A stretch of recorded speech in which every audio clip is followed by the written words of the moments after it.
Our next speaker is the Dr. Kate Atabong Ndi.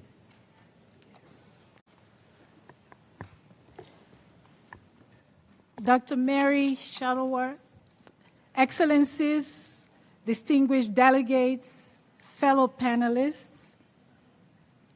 and our youth delegates, ladies and gentlemen, I bring you greetings from the Republic of Cameroon and from the great state of Maryland.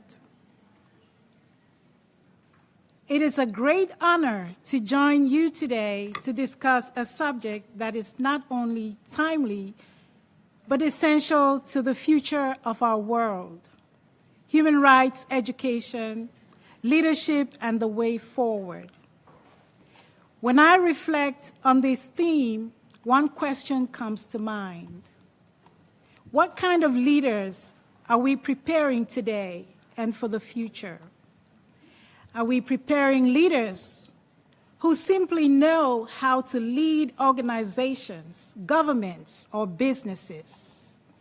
Or are we preparing leaders who understand the value of human dignity, who respect diversity, who defend justice, and who recognize that leadership begins with service? Or are we preparing leaders who understand the value of human dignity? Because without human rights, leadership can become power without purpose. And without leadership, human rights remains ideals on paper instead of realities in people's lives. The two are inseparable. In the words of Nelson Mandela, education is the most powerful weapon you can use to change the world. Human rights education is about shaping character. It teaches us how to disagree without hatred, how to lead without discrimination, how to influence without oppression, how to recognize that every person deserves dignity, regardless of where they come from and what they believe, or the circumstances in which they were born. These are not just lessons for children, they are lessons for leaders. Over the last 20 years, I have worked to empower young women advocates through the Miss Africa USA pageant.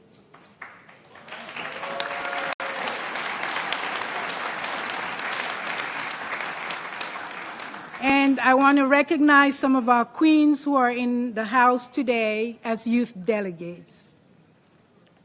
Over the last 12 years, my team and I have worked with Youth for Human Rights International, the DC chapter, where we have established advocacy platforms and empowered young women to learn about human rights and take on leadership role as ambassadors and educators in their communities.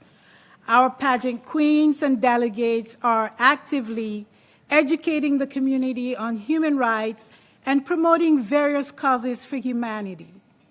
From the steps of Lincoln Memorial in Washington, D.C., sharing booklets, engaging with the public, getting petitions signed, or at embassies, engaging in cultural diplomacy and raising awareness on human rights education. Earlier this year, I was in Cameroon with my team of volunteers, and we were able to introduce human rights education in 4 different schools. For the very first time, students and teachers were learning about Declaration of Human Rights by the United Nations, and they got to learn the 30 basic human rights.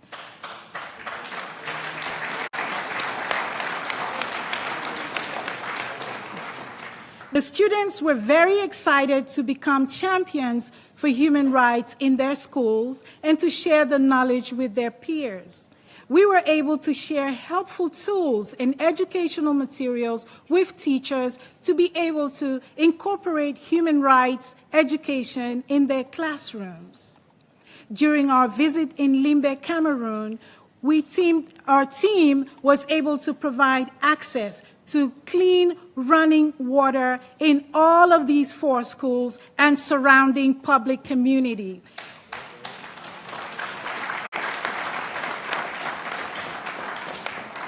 We were able to install taps within the school campus that had no running water, and access to clean running water has really brought life and human dignity to the community. When people understand their rights, they begin to discover their voices. And when they discover their voice, they also begin to understand their responsibility towards others. That is where leadership begins, not with authority, but with responsibility. The greatest leaders are not remembered because of the positions they held. They are remembered because they expanded opportunity, protected dignity, and inspired others to lead with integrity. Today, our world faces enormous challenges: conflict, displacement, gender inequality, and violence, increasing polarization. These challenges cannot be solved by laws alone. They require leaders who have been educated to value humanity above division. This is why investing in human rights education is one of the most important investments we can make in global peace and sustainable development. We must invest in leadership development. Knowledge alone is not enough. We must give young people opportunities to practice leadership through service, dialogue, volunteerism, mentorship, and civic engagement, which is what we do with the Miss Africa USA delegates.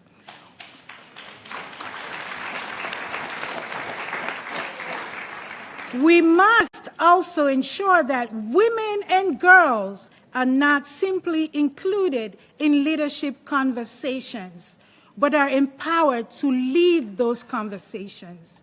Communities prosper when women have equal access to education, opportunity, and decision-making. Congratulations, Dr. Shuttleworth, and we are very honored to be part of your organization.